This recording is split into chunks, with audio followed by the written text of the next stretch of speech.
right, hello there everyone. Hope you are having a wonderful week.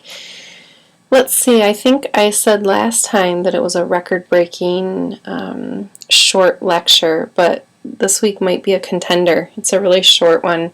We're talking about ensuring safety and managing sensory issues. Those are VW chapter 11 and 16. This is a combined lecture PowerPoint, so there aren't two. You don't have a separate lecture for each chapter. And okay, let's just see what we have here. Essentially, kind of some basic foundation information is that, occasional cuts, broken bones, general injury is part of growing up for most children. I can speak to that pretty well. My daughter's she had 6 stitches in her face by the time she was 2, and last night just got a puncture wound in her forehead. So, and she's like the calm, sweet child. It's my son that's nice, so I would assume more from him. But anyway, off topic, sorry. Basically, your basic cuts, bruises, that sort of thing, are pretty much normal for children growing up. However, children with ASD on the spectrum are really at a much higher risk for injuries and accidents. Why do you think that is? Don't read ahead. They have this unusual combination of deficits in terms of judgment, what may or may not be safe, and deficits in terms of motor ability. So something they may know, standing too close to the edge of the platform at a subway is dangerous, but they don't have the motor ability to control that very well. So those things combined really create a scenario for a lot of risk in terms of accidents and injuries.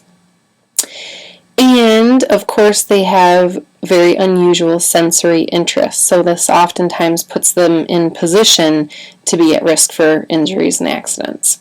So it's a pretty important topic, obviously, and, particular to this population. So children with ASD need a lot of extra care in terms of, being able to help prevent these problems.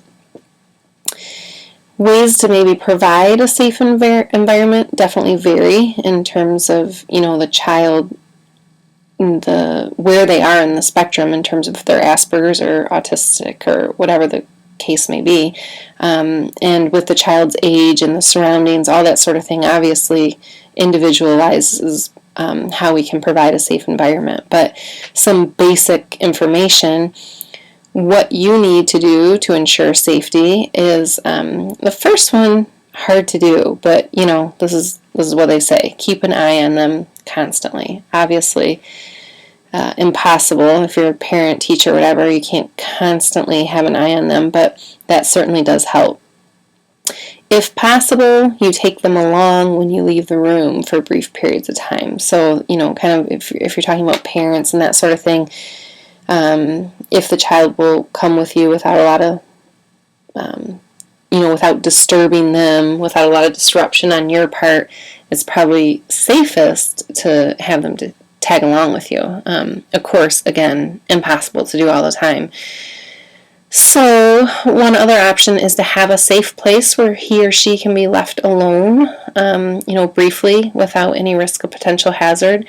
So that's hard to do, but you could, if you had the space, you could create that kind of location where you've eliminated all the risks that you can see and think about and have read about and that sort of thing. Pay attention to any potential hazards to a child with autism at home in terms of electrical sockets, open stairwells, windows, everything in the kitchen, the bathroom, and in particular their bedroom, because that's where they spend a lot of unsupervised time. It pretty much follows anything you'd read in any kind of parenting book. Those are the things when you're getting ready to have a baby, there's a whole chapter on how to make your home safe. Cover the outlets, put up gates for the stairwells, make sure you have locks on every cupboard that's in the bathroom and the kitchen. Put all the poisons way high up in a locked cabinet so they can't access it and that sort of thing. So same type of thing. Poisoning Obviously, try and ensure that the child stays away from the poisons at the home. Kind of big areas of obvious risk are in the kitchen, the bathroom, the laundry area, basement. But also think about toxic flowers and plants as well. Something I would have never thought about, but long before I had kids, I had a cat. Sorry about that.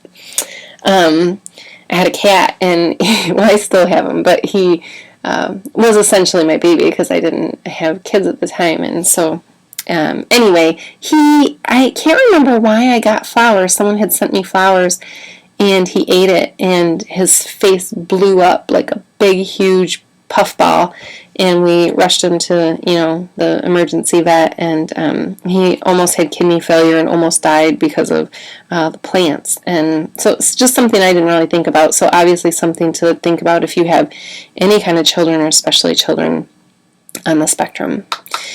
And the advice is that if the child is sick, you call 911 first, and then you call poison control in that order.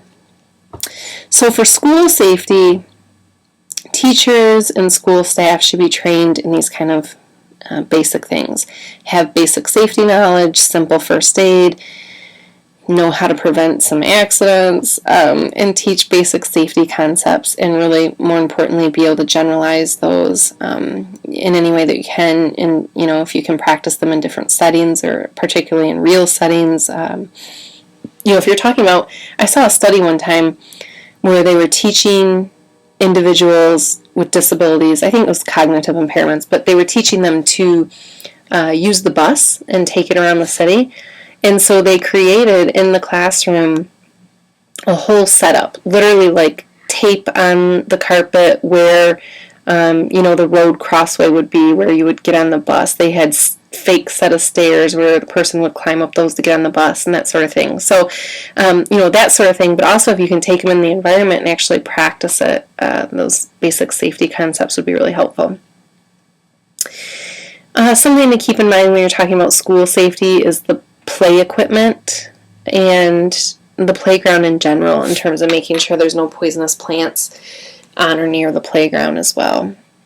Having an assigned peer buddy can help the individual with autism as well. It might engage them in certain tasks during recess and that sort of thing, so maybe they're less likely to, pick the plants that are sitting around the fence line if they're actually engaged in something with someone.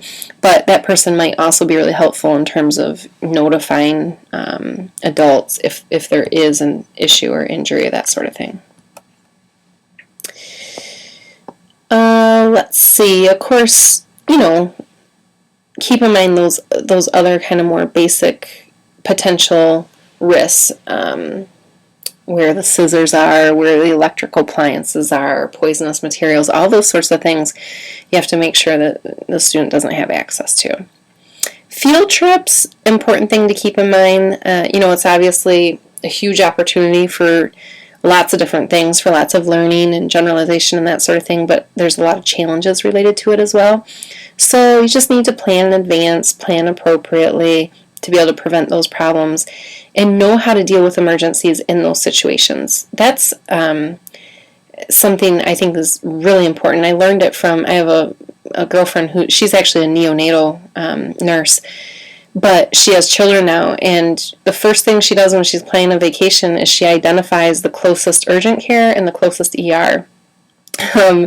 And so now, especially that my son has that peanut allergy, that's what we do when we travel. We make sure we know where those locations are, so that we don't waste any time trying to find them and find directions and look at the hours and all that sort of thing. And I know most of you probably know this. I'm just gonna.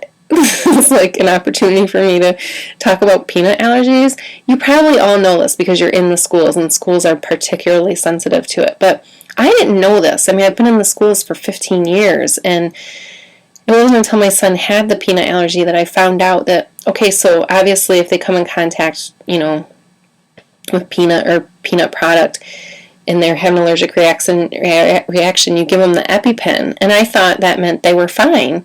You give them the EpiPen and they're fine. But it's totally not. The EpiPen, what it does is buys you enough time to then get to the ER. So that does not save the child's life or the person's life. It's just buying you time to get to the ER where they then save the child's life. And then typically there's a pretty extended, a 2 to 3 day hospital stay associated with that for the child to recover and that sort of thing. Anyway, somewhat related in terms of safety, not really related as I'm talking about a peanut allergy, but individuals with autism have all sorts of allergies. I have a girl, she's a friend of, so my husband works with a guy, and he has 4 kids, and the oldest one watches my children 1 day a week. She takes care of them. And her little brother, the youngest sibling, he has autism and Down syndrome, and he has 22 food allergies. I mean, it boggles my mind, because my life is impacted trying to, avoid peanuts, and they have to avoid 22 different types of food ingredients. So anyway, individuals with autism sometimes do have a particular sensitivity to that sort of thing. So just really important to be able to identify if you're out of your normal setting, if you're at field trips, whatever it may be, to be able to know in advance what you're going to do in case of an emergency. School staff should be trained to be calm and collected when dealing with verbal and physical aggression issues. So when you're talking about the safety of the student, the other students, the adults, hopefully you've got some training in that area in terms of de-escalation and safety and all that sort of thing. And when you're talking about self-injurious behavior, there's lots of different methods that may be helpful in terms of reducing that, in terms of medicines, protective equipment, and behavioral interventions. And of course, I'm a huge advocate for the behavioral interventions. I've worked with individuals who engage in self-injury quite a few times, and typically we can be pretty helpful there. We typically figure out what the function of that behavior is, and sometimes it's just what we call automatically reinforcing, so it's just sensory, and that's the hardest to try and get rid of because they do it because it feels good. But oftentimes they do it because it's a means of communication, or it's a way to avoid people or avoid demands and that sort of thing. So anyway, we can sometimes do an FBA and figure out the function and then develop interventions specific to it. So there are lots of different things you can look at, and if you are dealing with self-injurious behavior. So community safety, and this first bullet relates to school safety as well. A lot of people have trouble with elopement, so to deal with wandering and running problems, make sure the child's under constant adult supervision best you can, and you can develop behavior and physical interventions that might be helpful. And having continuous visual contact, of course, is always helpful, but not always realistic. So again, behavioral interventions are really helpful in terms of that. And your basics in terms of, the doors being shut and that sort of thing, depending on what your school policies are. When it comes to auto and bus safety, the book talks about the National Highway Traffic Safety Administration and following those recommendations to, reduce injury. I think about how far we've come in terms of auto safety. So my kids, just like all the other kids, get in their car seats that are, what do they call it, the 5-point restraint or whatever. So super safe, locked in. And not too long ago, my sister, she's 11 years younger than me, but when she was a baby, she literally would stand up in the front seat with us. We had what do they call it, like bench seating in the front seat, and my mom would be driving, and I would, be the disgruntled teenager sitting by the window, and my little sister would be standing up in the seat in between us. I don't even know if that was legal at that time. Because my parents I come from, I actually come from a very poor background, so even if they, even if it was required by law, we probably didn't have the money for a car seat. But anyway, those car seats have come a long ways in terms of safety. And so there's lots of other suggestions if you look at National Highway Traffic Safety. Water issues, water safety. It's so scary. Obviously, the risk of drowning can occur with any child, any student. And if you're talking about pools, there's a lot of different things that they have now that can prevent that. All kinds of different safety alarms and locks and sensors and lots of different things that can really be helpful if we're talking about a pool. I lived on the lake here for the past 5 years, Lake Lansing, and I had kids and we moved off because my cousin had a daughter who drowned during this time. She was 2.5 years old, and it was obviously pretty devastating for the family. So anyway, I'm particularly sensitive to the water issues, and so you don't have those same kind of like marketable devices for lake and pond as you do pools. So, and whether it's a person's personal pool at their home or pools at, YMCA or whatever it is, they probably have very different safety systems. So, just things to keep in mind. If you're a parent and you have a pool at your house, then there's a lot of things that you can get that would help ensure safety. If you're talking about a teacher taking a child with ASD on a field trip or to the Y or whatever it is, then you have whole other issues as it relates to water safety. And keep in mind that the pool chemicals also can be poisonous. So if you're a parent, we can talk about swim lessons. Those can definitely help decrease the risk of drowning and actually provide a lot of pleasure to the students sometimes. I wish I could remember right now, and I should have looked it up.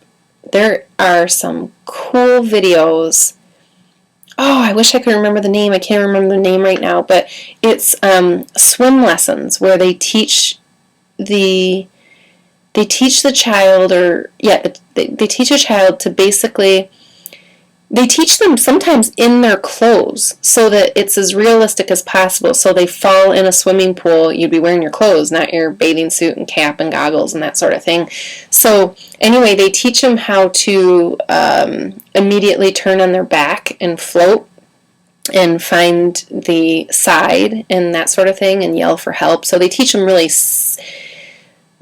not so much swimming in this stage, but safety as it relates to water with this. So I don't know, if you're interested, you might Google it, you might find something. It's pretty cool to watch the videos.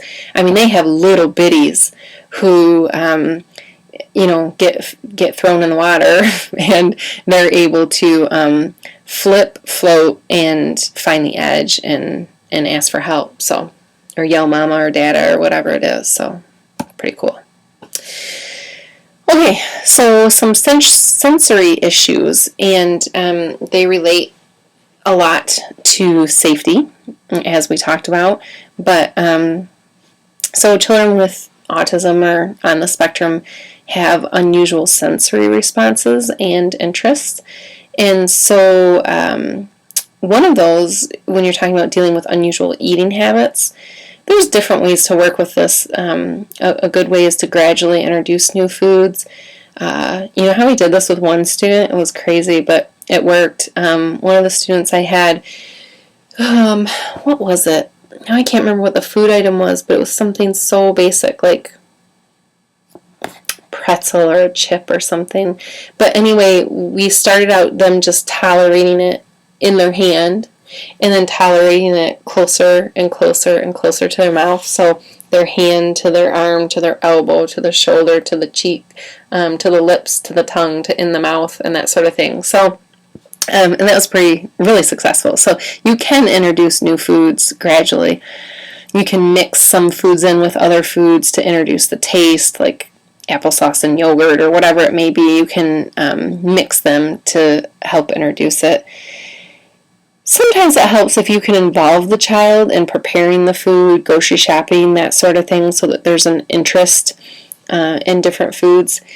And those behavioral interventions to help increase tolerance of more and different foods. And it's really helpful if you have professionals to lean on and ask for advice and help. So sometimes in your districts or places of employment, you might have someone with a behavioral background, or behavioral psychologist, speech language pathologist, occupational therapist, that might be able to help in that way. And there's really those same kind of interventions and professionals might be able to help if you're dealing with pica.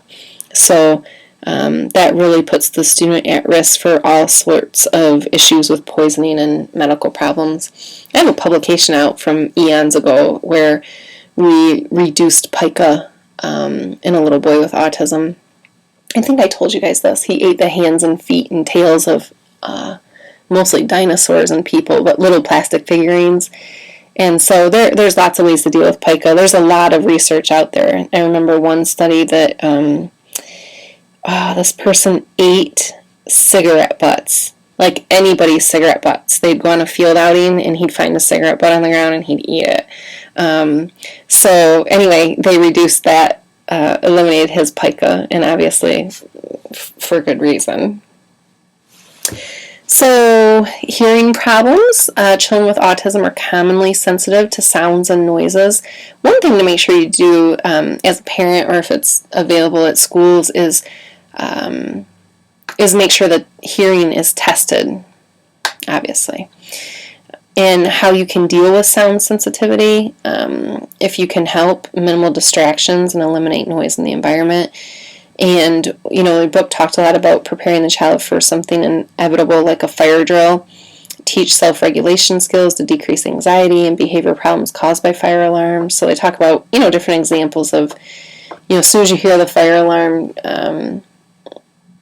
which now that I think about it, I wonder how safe this is. But anyway, talking about being able to grab right from their desk, like headphones that muffle the sound.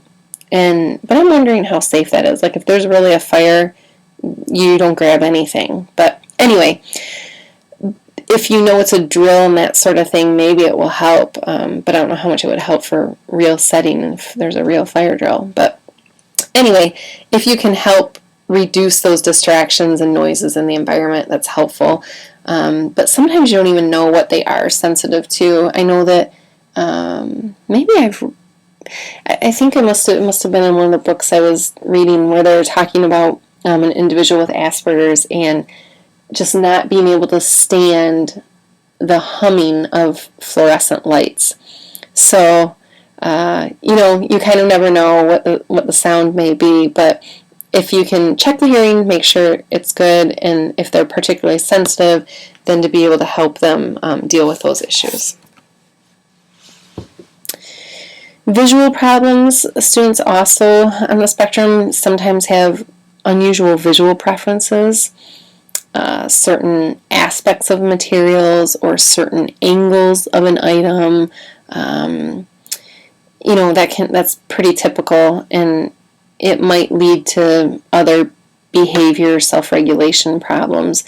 The very first student I ever worked with, named Andrew, the little cutest cutie pie you can imagine, but he used to sit there and see, this is when I probably should do video for you guys because I'm imitating what he does right now and you can't see it. But anyway, he would put his hand in front of his face, like his fingers pointing at his eyeballs, and move his fingers up and down, kind of like in a wave. And you've probably seen that. It's not uncommon for individuals with autism. But so one thing, provide visual testing and develop appropriate solutions to deal with visual problems. If the student has to wear glasses, they talk about for a parent, you might want to buy that lifetime warranty or any kind of extra insurance, but ensure that you see the eye doctor regularly, and as professionals, reducing the amount of visual stimulation in the classroom best you can. Other sensory problems and solutions. There are movement sensitivities. Sometimes it's helpful to provide more opportunities for exercise. Tactile defensiveness. So really just pay attention to the details, certain types of textures, materials that children are sensitive to.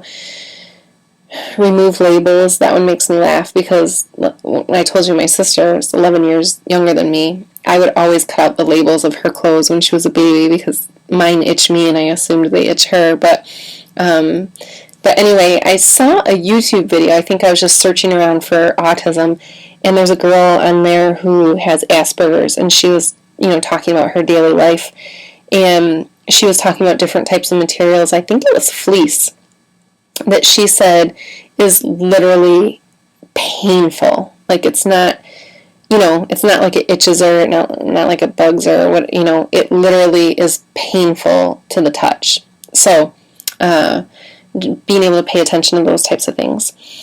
Smell and taste sensitivities.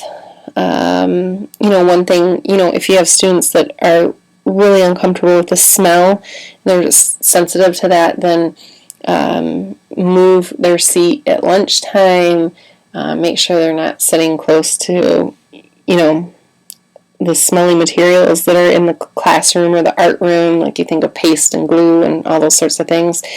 And your text talks a lot about how occupational therapists can help in terms of try a great range of materials to help deal with sensory issues, and working with everyone, working with other professionals on specific problems to be able to try and help with those sensory problems. So, just in summary, for children with autism on the spectrum, we need to be very careful and sensitive to safety and sensory problems that they might experience in all sorts of different settings. And probably what's most helpful is working collaboratively with other professionals to be able to develop, intervention solutions, whatever it may be, to help that individual. Okay, cool. I think we're all set. I'll see you guys next week.